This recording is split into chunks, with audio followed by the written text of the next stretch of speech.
Hey, how's it going, everyone? So what am I working on now? Well, I got a 2011 Honda Odyssey minivan. It's got 139,600 miles on it. It came in, I wasn't working on it initially, Jaden was working on it.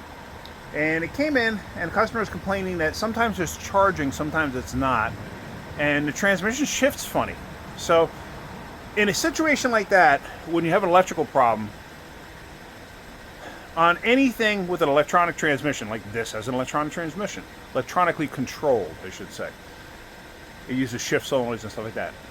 Always fix electrical problems first, especially charging problems, battery voltage problems, issues like that, because they can create issues that you may not.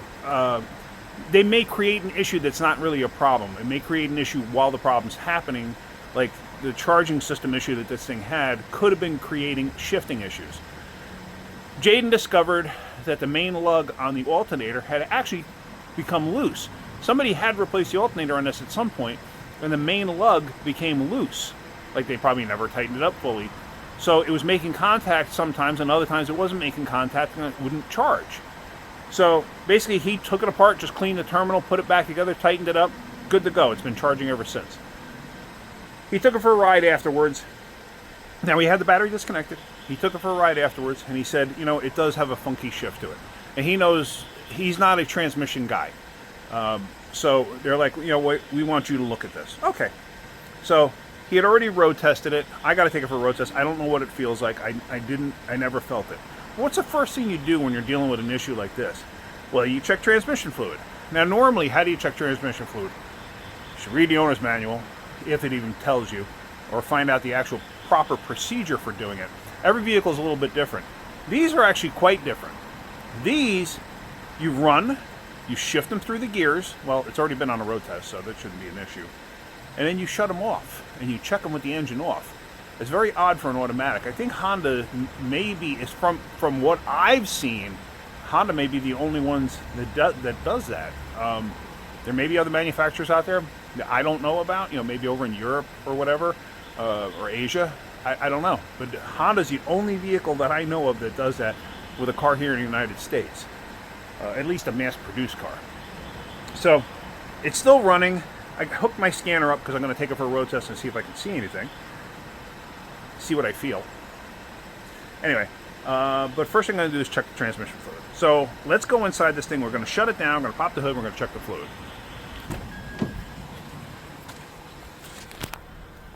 All right. See, it's warmed up. But shut it down. Pop the hood. I didn't bring a tripod with me, so.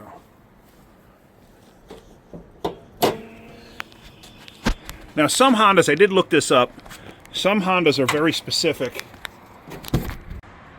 Sorry, accidentally shut you off there. Some Hondas are very specific where they tell you, okay, check the transmission fluid within 90 seconds of shutting it off. This, I can't find anything that says that. It just says, get it hot, run it through the gears, stuff like that, shut it off, and then check the fluid level. Okay, well, it's off. This thing, luckily enough, has a dipstick. So let's check the fluid level. Maybe I could prop you up somewhere.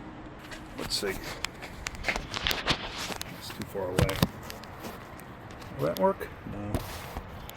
Will that work? Maybe. If you fall, I apologize.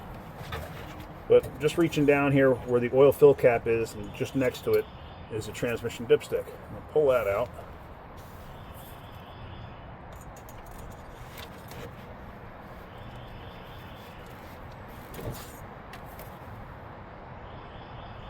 Okay. And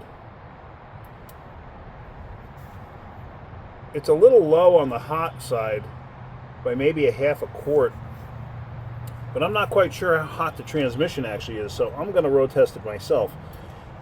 If it is low, on the stick it was showing right about here. This is the hot mark, but it was right about here. They don't give a cold indication on here. So if it is low, it's only maybe a quarter of a quart, a half a quart. On a service, these things only hold like 3 quarts. So it's not going to be an incredible amount. Let's close this hood. You can look at my bald head there. let's take this thing for a road test and see if I can't. See what I feel. Let me see what I feel. Hopefully I can feel something.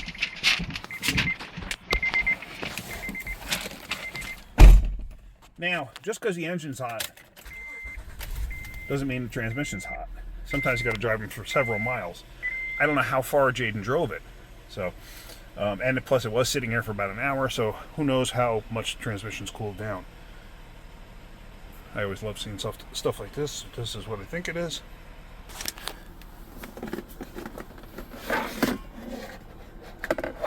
Easy chill. Okay, that's going to be another video. If you don't know what you're doing, you shouldn't do it. And I'll explain that in another video. That's an AC recharge at home type kit.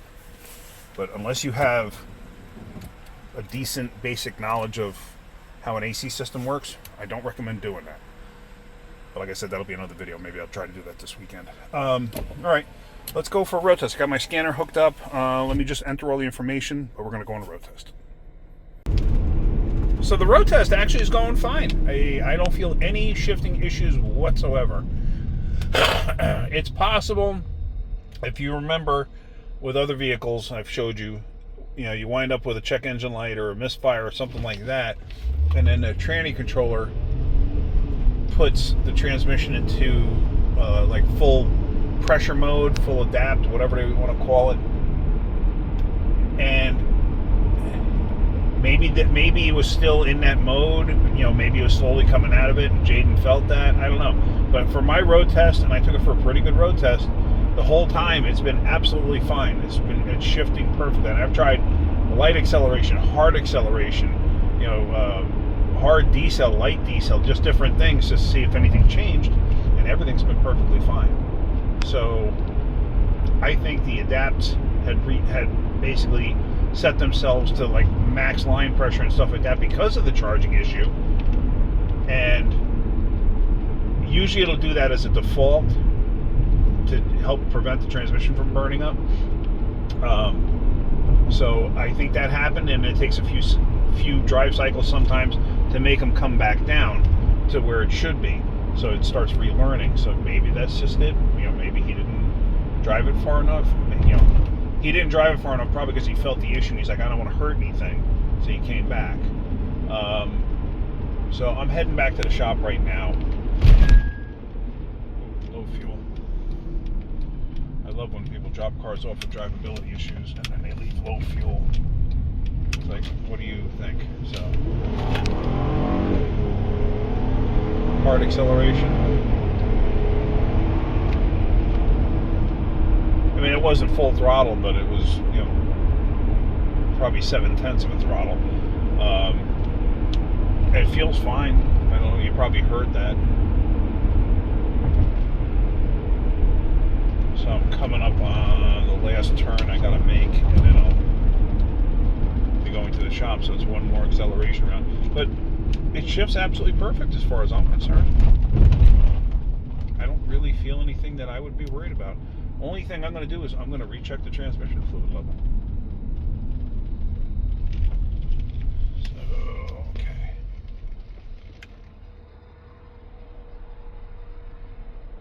I got to let traffic clear. Oh, they got a red light.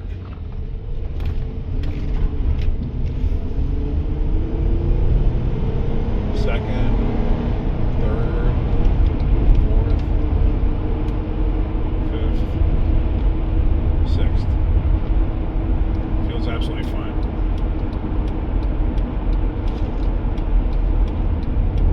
I am definitely not concerned about this. I'm sure it was just, like I said, related to voltage issues at hand because it wasn't charging, and then it was charging. So like I said, the computer tries to save the transmission so you don't wind up burning up the transmission. So let's check the fluid level in the transmission again to see. Maybe it changed, maybe it didn't. And then we can go from there. But it had no codes in the system. I did hook the scanner up in that. I wanted to check everything. There was no codes in the system. No reason for me to check anything else at this point in time with the scanner, that is. But All right, you gotta check these shut off. So let me shut it down. Key is completely off. Actually, let me disconnect my scanner. And, oops. Exit. I just want to shut it down. Shut down. I apologize for the chime. Nothing I can do about that.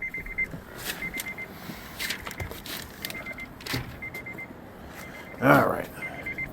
Just going to leave that on the seat for now. We are on a slight hill. It's not much, but it is a hill.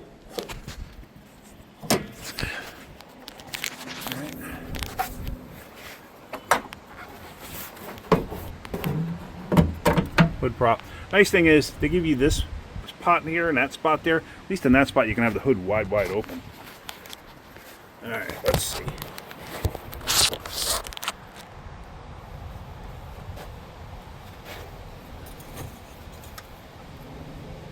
Stick out, wipe it off. I don't know if you can see what I'm doing. Hopefully you can. And of course, now I'm kind of blinded because of the sun. You know when you're looking into the sun and all of a sudden you look into something dark, it looks all black. Kind of what I was going through there. Alright, let's see where our level is now. Okay, our level is, I don't know if you can see that, it is a hair below hot. So it came up from about here to about here. So it could probably use 1/4 quart. So I want to get the level where it's supposed to be. So let me get a little bit of transmission fluid in this thing, and then we're going to finish this off. Okay, so I just added about 1/4 quart. That was a full quart. Maybe 1/3 quart. Let's see where it winds up. Actually, what I should do, let me start it up for a moment, and then see where the fluid level winds up. Let me do that. Hang on.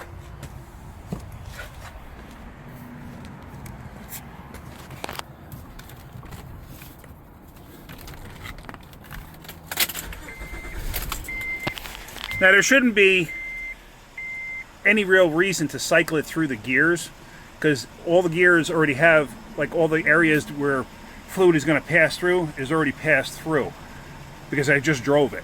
So there's really no reason to put it, run it through the gears, because it's already been driven. Had this thing sat overnight and stuff bleeds down, sure, but it's only been 10 minutes. So no reason to really run it through the gears. It's not going to change anything. All right, let's shut it down and check the fluid level.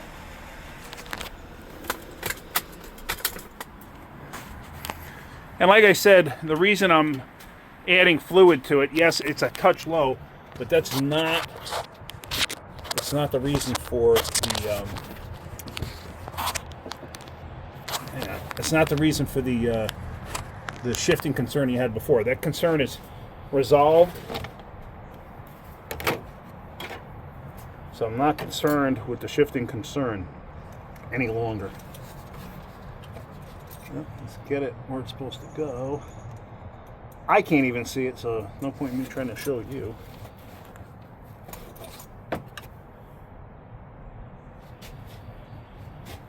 Alright, so that actually brought it up to just below, oops.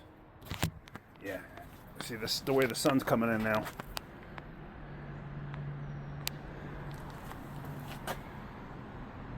See, it's right at the base of the hot mark. So what I'm going to do, I'm just going to add like another 1/4 quart. So it took 1/2 quart. Okay, considering it only holds 3.5 quarts when you do a service, that's a pretty good amount, I guess. So that could add to some shifting concerns, but like I said, I never felt it. So let's top this off, and then we're just going to park it, and I'll end this video. So this should be the last check. And the way the sun's coming in now, I can't really prop you up, but it's got to go right down there. It's easier to see it on the camera than it is with my own eye.